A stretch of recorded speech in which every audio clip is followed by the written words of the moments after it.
오늘 이사야 17장 12절부터 18장 7절까지의 말씀을 통하여서 너희는 보고 들을지니라 라는 제목으로 말씀 나누도록 하겠습니다. 19장에 등장하는 열국을 향한 7번째 메시지인 이 이집트를 향한 메시지 전에 서막과도 같은 말씀이 등장하고 있습니다. 내용에 따라서 간략하게 구분하여 보면 이렇습니다. 17장 12절부터 14절까지에는 물밀듯 몰려오는 아수르의 군대가 흩어질 것에 대해서 말씀하시고, 이어지는 18장 1절에서 2절에서는 이 아수르 군대에 대항하여 일어나는 이집트의 사신들을 돌려보내는 선지자의 메시지가 나옵니다. 마지막으로 18장 3절에서 7절에는 그 이유에 대해서 하나님께서 말씀하시는데, 많은 민족들이 보게 될 하나님의 역사를 말씀하십니다. 자, 우리말 성경만 읽어서는 도무지 이것이 무슨 내용인지 이해가 잘 되지 않습니다. 상황과 더불어서 본문의 내용을, 또 이 비유와 은유가 어떤 것들인지 좀 살펴볼 필요가 있으니 우리가 보도록 하겠습니다. 17장 12절, 슬프다 많은 민족이 소동하였으되 바다 파도가 치는 소리같이 그들이 소동하였고, 열방이 충돌하였으되 큰 물이 몰려옴같이 그들도 충돌하였도다. 여기 우리말 성경에는 2번밖에 나오는 것 같지 않지만 소동하다라는 이 동일한 동사가 3번 나와서 이 내용을 좀 강조하고 있는데, 소동하다라는 말은 많은 사람들이 동시에 시끄럽게 떠들어댈 때 나는 소리를 나타내는 그런 말입니다. 그러나 본문에서는 이것이 은유적인 표현으로 다른 나라를 침략하는 열강의 부산스러운 움직임을 표현하고 있다라는 것을 말씀드리겠습니다. 본문의 분주한 침략의 움직임을 보이고 있는 나라는 바로 아수르를 가리킵니다. 당대 제국들이 세계를 호령하였던 것과 같이 동일하게 이 아수르가 많은 민족들을 복속시키고 또 정복해 나아갈 때 그 복속된 땅에서 민족들 안에서 병력을 징집하고 자신들의 군대 안에 편입시킵니다. 이렇게 만들어진 대규모의 군대가 다음 정령지를 향해서 분주하게 움직이는 것을 생동감 있게 표현하고 있는데, 이것이 마치 파도가 이렇게 물밀듯 밀려오는 것으로 이렇게 표현하고 있는 것, 은유적인 표현인데 이것을 좀 이해하면 좋을 것 같습니다. 자, 그래서 아수르의 군대를 본문에서 파도로 이렇게 묘사하고 있다라는 것. 그러나 그 큰 물결 같은 군대가, 파도와 같은 그 군대가 몰려올 때와는 정반대의 모습으로 본문에서는 흩어질 것에 대해서 말씀하시는데, 17장 13절 말씀을 쉬운 성경으로 읽어드리도록 하겠습니다. 그들이 파도 소리처럼 요란한 소리를 내더라도 하나님이 꾸짖으시면 잠잠하게 될 것이다. 언덕 위에서 바람에 날리는 겨와 같을 것이며 폭풍에 흩날리는 티끌 같을 것이다. 네, 몰려올 때는 성난 파도처럼 확 몰려오는데, 하나님이 흩어놓으실 때는 바람에 아무 힘도 없이 나부끼는 그런 티끌과 겨와 같이 흩어질 것에 대해서 말씀하고 있죠. 이어지는 14절 말씀은 역시 이해를 돕기 위해 공동 번역으로 이 부분은 좀 읽어드리도록 하겠습니다. 해질 때 갑자기 닥쳐온 두려움이 아침 해 뜨기 전에 가신 듯 사라진다. 이것이 우리를 약탈하던 자가 당할 운명이요 우리를 노력하던 자가 받을 몫이다. 네. 히스기야 왕 시대 유다를 침공하였던 아수르 사네립의 군사는 하룻밤 사이에 약 18만 5천 명이 죽임을 당합니다. 유다 백성들은 밤새 두려움을 떨었으나 이른 아침에 일어나 보니 그 많은 아수르의 군사들이 모두 시체로 변하여 있는 것을 발견하게 되죠. 이것에 대한 묘사입니다. 이렇게 오늘 본문에는 비유와 암시 그리고 비교의 말씀들이 등장하고 있어서 당시 국제 정세와 더불어서 이것을 이해해 보지 않으면 우리가 단순히 본문만 읽는 것으로는 잘 이해가 되지 않는 대목들이 많이 있습니다. 자, 이어서 18장의 말씀을 보도록 하겠습니다. 18장 1절에서 2절. 슬프다 구스의 강 건너편 날개치는 소리나는 땅이여.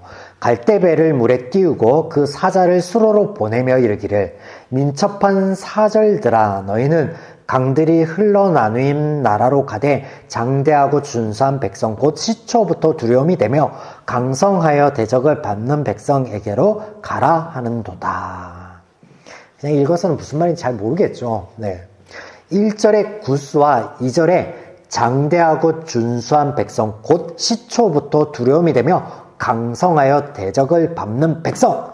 자, 이 모두가 한 민족을 가리키고 있는 것으로 바로 이집트, 우리말 성경의 표현으로는 애굽을 가리키는 그런 대목입니다. 구스는 노아의 세 아들 중에 함의 자손입니다. 그의 후손들은 오늘날 에티오피아와 수단 그리고 소말리아를 포함한 대국을 이루는데 이사야 선지자 당시에 이들은 그 세력을 넓혀서 이집트를 통합하기에 이릅니다. 이집트에 25대 왕조를 세우고 24왕조를 완전히 진멸시키므로 이 구스와 이집트를 아우르는 공고한 왕조를 건설하게 되는데, 성경을 읽다 보면 이 구스와 애굽이 따로 표기되어서 다른 민족처럼 여겨지나 지금 이사야 당시에는 앞서 설명드렸던 이 구스라고 하면 이 이집트에까지 통합시킨 이집트의 25대 왕조인 이 구스 왕조를 가리키는 것이다. 그래서 여기에 구스 그리고 여러 표현들로 이렇게 두려움이 되고 강성하여 적을 짓밟는 백성들 이렇게 표현되는 것이 바로 이 구스, 이집트의 25대 왕조를 가리키는 것으로 이해하시면 되겠습니다.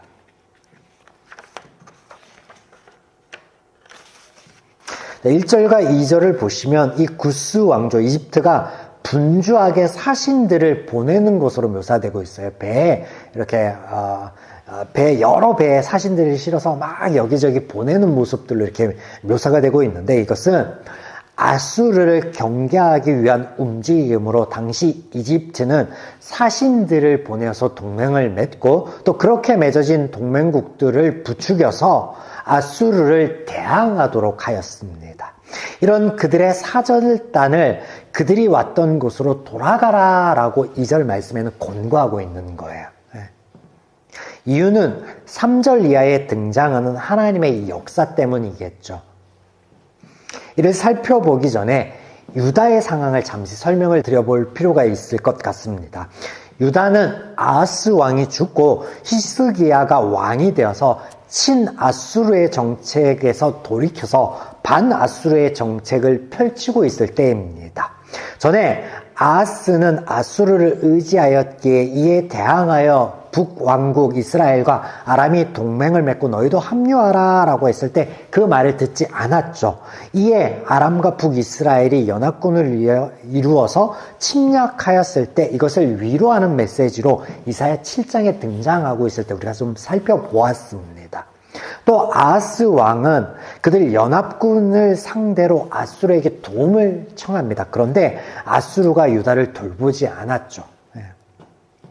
이에 다음 왕인 히스기야가 아수르에 반하는 정책을 펼치는 것은 지금 이 유다의 정세 안에서 자연스러운 상황인 것입니다. 이해가 되시죠? 자, 또 이에 발맞추어 이집트가 이집트의 구스 왕조에서 사신을 지금 유다에 보내고 있어요. 너희도 반아수르의 연맹에 참여하라라는 것이겠죠.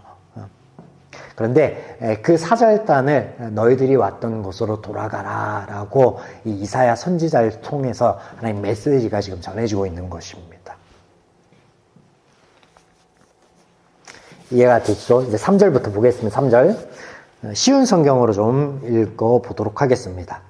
이 세상 사람들아, 땅에 사는 주민들아, 산 위에 깃발이 세워지면 너희가 보게 되고 또 나팔 소리가 나면 너희가 듣게 될 것이다. 이어지는 3절 이후에 이어지는 4절과 5절의 내용은 하나님의 때에 하나님께서 역사하여 주실 것에 대해서 은유적인 묘사들이 등장하고 있어요. 그래서 마치 편안하게 집에서 이렇게 있다가 추수할 때 또 그 앞에 행할 일들이 있어서 가지치기를 하고 뭐 이런 것들이 묘사되고 있는데 이것이 하나님의 때 하나님께서 역사하여 줄 것에 대해서 묘사하고 있는 대목이다라고 보시면 되겠습니다. 6절은 하나님의 역사로 인해 패망한 아수르가 들판에 버려질 것에 대한 묘사입니다. 자, 7절 보겠습니다. 7절.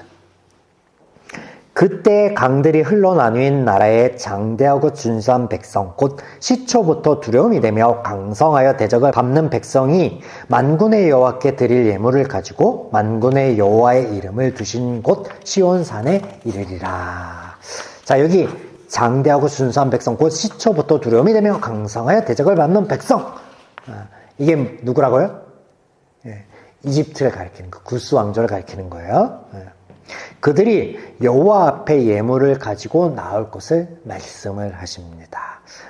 말씀이 성취되었죠. 이 말씀이 성취되어서 우리가 살펴본 역대하 32장에 보시면 아수르의 군대가 하루아침에 패망하고 이 소식을 들은 유다의 많은 주변 나라들이 유다를 향해서 예물을 가지고 나오는데 32장 23절 앞부분만 조금 읽어드리겠습니다. 여러 사람이 예물을 가지고 예루살렘에 와서 여호와께 드리고 또 보물을 유다왕 히스기야에게 드린지라.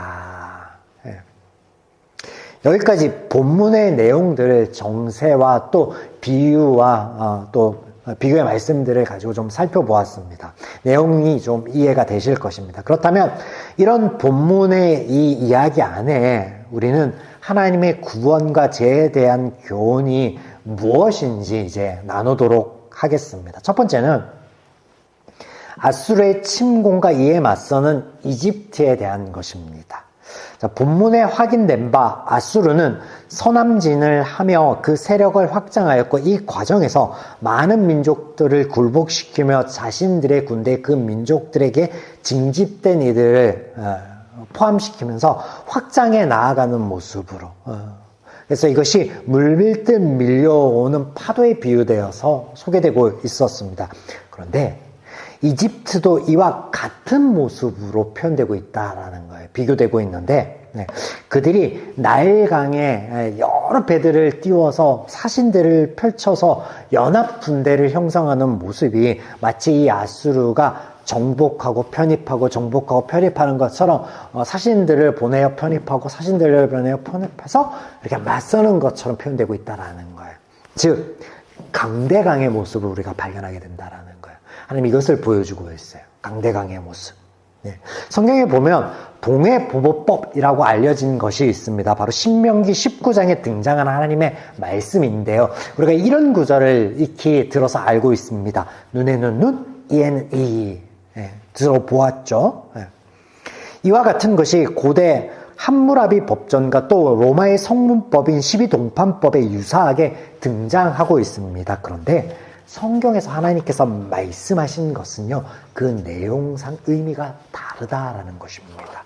우리가 이미 살펴보았지만 성경에는 누군가 나에게 10의 손해를 끼치면 너 또한 그 대상에게 10의 손해만큼만 끼쳐야 돼라는 의미로 보복을 금지하는 것을 말씀하시는데, 그런데 오늘 아수르에 대항하는 이집트의 모습은요, 강대강, 이 말씀에 반하는 그런 모습이라는 거예요. 자, 신명기 19장의 말씀의 진의가 뭐냐면 도피성을 하나님께서 세우신 것과 동일한 그런 의미인데, 이것은 피해 보복을 막으심으로 죄의 연쇄성을 막으시기 위한 거예요. 그래서 사람들은 한 대 맞으면 한 대만 때리는 것이 아니라 두 대, 세 대도 더 때리죠. 그러면 오고 가는 그 유혈 사태 가운데 삶의 평안이 깨어지고 관계가 깨어지게 되었습니다. 이것을 막으시기 위한 말씀을 하시는 건데, 너희는 통제가 되지 않으니 한 대 맞으면 딱 한 대만 때려, 이렇게 말씀하시는 거예요. 그런데 아수르에 대항하는 이집트의 모습은 그런 마음이 베이스가 아니라 저들과 강대강으로 맞서야지, 저들과 부딪혀야지, 그렇게 하고 있는 거야. 너 나에게 이렇게 했어? 난 너에게 더 할 거야. 이렇게 지금 펼쳐지고 있는 거예요. 자, 사랑장으로 우리에게 잘 알려진 고린도전서 13장의 사랑에 대한 첫 묘사가 무엇이냐면 인내였습니다. 사랑은 언제나 오래 참고. 여기서 오래 참음은 이 원어는 오랜 고통이다라고 제가 여러 번 소개를 시켜드렸죠. 그렇습니다. 성경은요, 받은 대로 갚아주라라고 말씀하시지 않아요. 그런 의미의 말씀이 아니라 그 이상으로 보복하시는 것을 막으시고 오히려 나에게 악으로 대하는 사람에게 선을 베푸라라고 말씀하고 계십니다. 악을 악으로 갚지 말고 악을 선으로 갚으라라고 말씀하고 계세요. 그러면 나에게 악으로 대하는 모든 사람들과 그 세력 앞에 무조건 참는 것이 능사인가라는 질문을 여러분 해볼 수도 있을 텐데, 부산 수영로 교회의 정필도 목사님께서는 그의 저서에서 이에 대한 것을 이렇게 표현하고 있습니다. 교회는 무릎으로 세워진다. 자신의 목회 사역 중에 억울한 일, 또 대적하는 사람들을 만날 때 목사님께서는 그들과 동일하게 대응하는 것이 아니라 그저 묵묵하게 하나님께 기도하며 나아갔다라고 합니다. 그러면 하나님께서 적절한 시기에 그 모든 것들을 해결하여 주셨고 선으로 갚아주셨고 또 선용하여 주셨다라고 고백하고 있습니다. 네, 그렇습니다. 성경에서 말씀하시는 하나님의 방식이 이것입니다. 그래서 죄에 대한 교훈을 하고 있는데 그것을 흩어놓으시는 하나님의 구원의 역사가 말씀하시는 것이 바로 이것입니다. 쉽지 않습니다, 여러분. 어디 받은 만큼 정확하게 돌려주는 것이 쉬운 일입니까? 또 그것을 참는 것은 쉬운 일이겠습니까? 그래서 고통이다라고 말씀하고 있겠죠. 두 번째는 하나님의 말씀하심에 있습니다. 아수르의 군대를 흩으시고 이집트의 사신들을 물리신 하나님께서 당신의 구원을 선포하시는데 하나님의 때에 하나님께서 역사하여 주실 것을 선포하셨죠. 우리 3절 말씀을 다시 한번 보겠습니다. 3절. 세상의 모든 거민, 지상에 사는 너희여, 산들 위에 기치를 세우거든 너희는 보고 나팔을 불거든 너희는 들을지라. 우리의 기억을 잠시 되짚어 보겠습니다. 아수르의 사네립이 유다를 침공하였을 때, 우리가 열왕기서와 역대기서에서 살펴보았을 때 그 내용을 잠시 떠올려 보겠습니다. 자, 그들이 위협하고 조롱하는 것을 그치지 않고 그들이 이야기하기를, 사네립이 이야기하길 너희신 여호와가 너희를 구원하여 줄 것을 기대하지 마라. 우리가 지금까지 모든 민족들, 모든 신들을 짓밟음과 같이 너희 신도 밟아줄 것이다 라고 자신만만하여서 기세등등하여서 막 내질렀단 말이에요. 그런데 그들이 그렇게 조롱하고 무시하였던 하나님께서는 참신이었으며 유일하신 분, 살아계신 분이었죠. 그래서 그 말이 땅에 떨어지도록 하였고 유다를 구원하여 주시는데 하나님의 천사가 그들 18만 5천 명을 하룻밤 사이에 싹 목숨을 걷어가 버리셨죠. 네. 이스라엘의 왕조 이야기 안에서 우리가 이것을 살펴보았습니다. 강대 강, 동해 보복법과 같은 제 원리가 아닌 하나님의 선용하심과 역사를 우리가 기다리고 있을 때, 바라보고 있을 때 우리는 반드시 하나님의 살아계심과 역사하심을 묵도하게 될 것이다 라고 말씀하고 있어요. 너희 귀에 들려올 것이고 너희 눈에 보일 것이다. 하나님이 어디 있느냐, 너희의 하나님이 어디 있냐, 너희의 그 방식이 무엇이 옳은가 손가락질하는 죄의 방식과 죄의 원리 앞에 하나님이 살아계심은 우리로 하여금 반드시 묵도하게 할 것이다 라고 하나님이 선포하고 계시는데 이는 옳고 그름의 문제나 심판의 문제는 아닙니다. 하나님의 구원과 하나님의 방식이 세상에서 참 평안과 자유를 가져다 줌을 하나님께서 증명하실 것으로 오늘 말씀 속에서 약속하여 주시고 계신다라는 것입니다. 사랑하는 여러분, 그렇습니다. 오늘 우리가 나눈 말씀처럼 우리가 하나님의 방식으로 세상 가운데 살아가고자 부단히 노력하는 것 쉬운 일이 아닙니다. 그런데 그렇게 살아가다 보면 그렇게 조금씩 나를 변화시키고 나의 삶의 발걸음들과 내가 하나님 안에서 옳은 선택을 하다 보면 하나님께서 네 선택이 그렇지 않아 내가 너와 함께하며 내가 살아계심을 네 삶 가운데 증명해낼게 라고 오늘 약속하고 계시니 이것을 묵도하며 하나님 안에 참 자유함과 평안을 또 살아계신 하나님을 우리의 삶으로서 증거하는 우리 이어지는 한 주의 발걸음이기를 주님의 이름으로 축원드립니다.